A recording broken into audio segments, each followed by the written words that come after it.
Louis Armstrong Educational Foundation is an entity that Louis Armstrong and Lucille formed themselves with a mission to create and to educate kids about music. Of course, he was a master musician, but he was a real humanitarian, and there is every man in Louis Armstrong. I wonder at what point did he know what he was contributing to the world, and he obviously did because he saved everything. He curated his own story, and he also brought his message to the world. His message is love. I think Sacha's vision is perfect. I think anyone who sees the documentary will walk away knowing who Louis Armstrong was. Sacha did a wonderful and a great job doing that.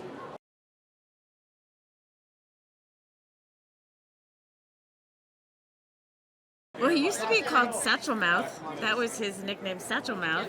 And he had taken his first trip over to Europe, and this guy from a jazz magazine walked up to him and said, "Hey, Satchmo." And he's like, "Who's Satchmo?" And he goes, "Oh, that's me." So he decided he really liked Satchmo. He loved that nickname. Loved it. Because he was very patriotic, and he said it's important to go back home and be with your people. So he really wanted to come back home, as much as he had so much adulation abroad, even in Scandinavia, everywhere, Russia, Africa, everywhere, and he wanted to be home. What a Wonderful World is everybody's favorite song. I love it when it comes on the radio. It was written for him.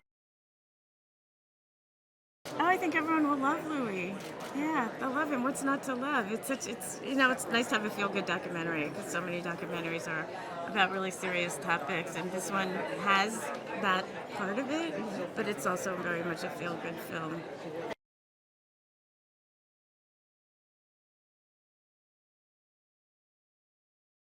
I think what's amazing about Louis Armstrong's story is that he's one of those figures where you know his music, you probably know his voice, you might know his face, but you know very little about him, which is I think how we all entered this project. And as we started to get into the archive, we realized, not surprisingly, there's such a fascinating story to be told. We very quickly leaned into all of his own archive and all of his own audio that he recorded over many, many years, where essentially he told his own story.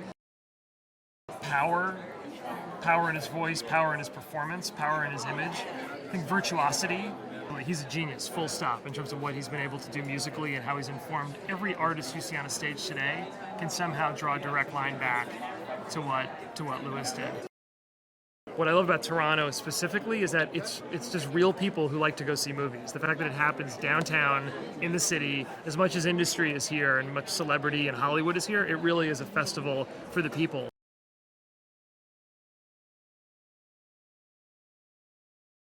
I had no idea how talented and smart and gifted and creative he was and is. We know his music, we know the power of his music, but all the other things that he was into and that he did and how he expressed himself, he was just the embodiment of art itself. Once I learned more and more about him, he kind of reminded me of people I grew up with who didn't necessarily get the shot, but had the talent. Coming up when he did, like, I could assume that racism was a part of what he was dealing with, but of course there's a music industry and gangsters and mobsters and people who want to take advantage of you, and so many different things, so many different worlds that he had to navigate, that if he was any other person, it wouldn't have happened. It had to be a very special person to be the person he became. There's so much to learn from how he maneuvered in the world and how he had such thick skin, would wind up becoming triumphant. He had a level of intelligence that was just beyond your average person. Based on where civil rights was going and how people were more vocal about how they felt and their feelings, you know, you compare that to what was going on, and you compare how Louis moved in the world, then younger folks might have their opinions. But if he didn't do what he did, he wouldn't have survived. He wouldn't have had the opportunity to be who he became. The team is just phenomenal. I mean, literally, it takes a village, and we had a very strong village, but also I believe that Louis Armstrong had a very strong presence on the film. international. That's a big word, and it's Canada, which I like Canadian folks, and the excitement for film and filmmaking is here.